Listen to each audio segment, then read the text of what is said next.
What's going on, y'all? Brother Doug here. I want to talk about Jamie Foxx playing Spawn, though. So, contrary to popular belief, I don't know every black superhero, and I don't really know every black superhero's mythos like that, if you would.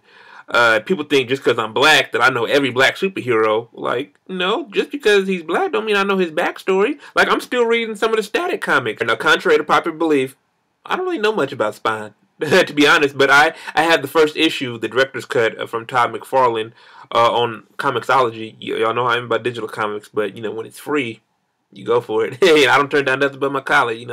But, yeah, I don't really know Spawn's backstory like that. I mean, I know bits and pieces. I know that his name was Al Simmons. He was betrayed by people in his squad, and he got sent to hell. He made a deal with the devil to, basically rid people of... It's kind of like Ghost Rider, really, if you think about it. Yeah, if you think about it, Ghost Rider and Spawn kind of have similarities. Oh, wow. A lot of people are talking about Image, but I love Image comics. They're like, oh, Image just rips off other people's superheroes. So what's interesting about this movie is not only is Jamie Foxx playing Al Simmons, a.k.a. Spawn, but Todd McFarlane, the creator of the comics, is actually directing the movie. Now, I loved Papa Todd, a.k.a. Todd McFarlane, but, I mean, he does have a Grammy, a Grammy for directing someone's music video, but when's the last time you saw a comic book creator direct a big budget feature? Well, even though this movie's not going to be big budget, I'll get to that in a minute, but when's the last time you saw a comic book creator create something at this scale that didn't flop? Yeah, I'm looking at the Spirit with Frank Miller. Frank Miller, everyone knows Frank Miller in the comic industry. Dark Knight Returns, Electro, what else? The 300. The list goes on and on. Sin City. But I mean, Spirit didn't really do so good. And I saw it. I want to say a couple weeks ago on Showtime. My goodness, what were they thinking? I mean, but he has Jason Blum behind him. Blumhouse Productions. They did Get Out. Insidious. I'm not really big on scary movies like that. Blumhouse is they're pretty substantial right now. As far as horror goes, and Spawn. After reading the first issue, you can definitely tell that's going to be a hard R horror film / superhero film. But the thing is, Todd McFarlane was saying he doesn't want it to be like the next Batman or Captain America. He wants it to stand on its own. Which I can highly respect, because if you look at some of the Marvel movies, they stand on their own.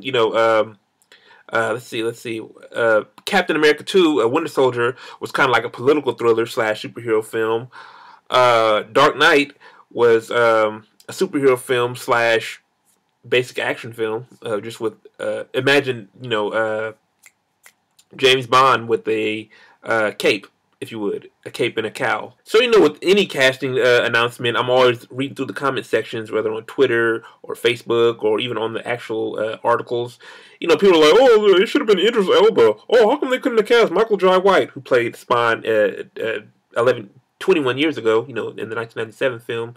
But Michael Jai White, I don't know, he might make a cameo in this movie, because him and Todd are really good friends. What else?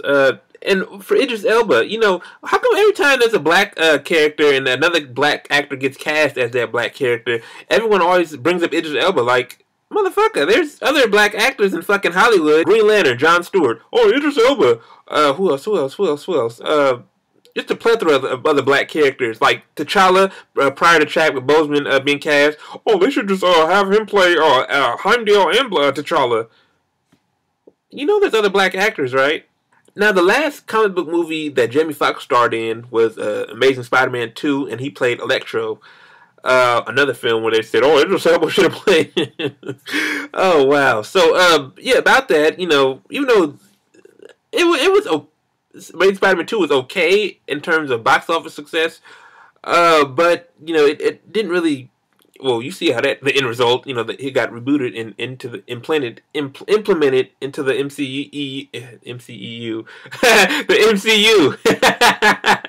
the Marvel Cinematic Extended Universe. Oh Lord, these abbreviations, my goodness. But anyways, getting sidetracked. And then the last movie I saw with Jamie Foxx was Sleepless. Now that movie was very underrated. You know, a lot of people bash on the movie like, "Oh, that movie's boring. That movie's boring." But if you actually watch it, and I've searched on Twitter too, to read in the comments, a lot of people agree with me. It was underrated. I think it was just the timing of the movie came out. You know, it came out in January. You know, everyone knows January is when most of the flop movies get released. The movies that studios don't have confidence in. So there's that. But I guarantee if Sleepless would have came out during the summer or even late fall, it probably would have did pretty good. I mean, look at Equalizer. That got a sequel coming out, and that's, mind you, sidetrack. That's Denzel's first sequel. At all the movies he's been in, this is his first sequel. I had no problem with Jamie Foxx playing Spawn. Not one single iota of hate coming from me. I'm a big Jamie Foxx fan. You know, I love his movies. You guys know I love his music. You know, I have all the albums. You know, whether from Unpredictable all the way down to the Hollywood True Love Story. And mind you, Unpredictable is in my top 10 favorite albums of all time. And my mama's favorite movie is Ray.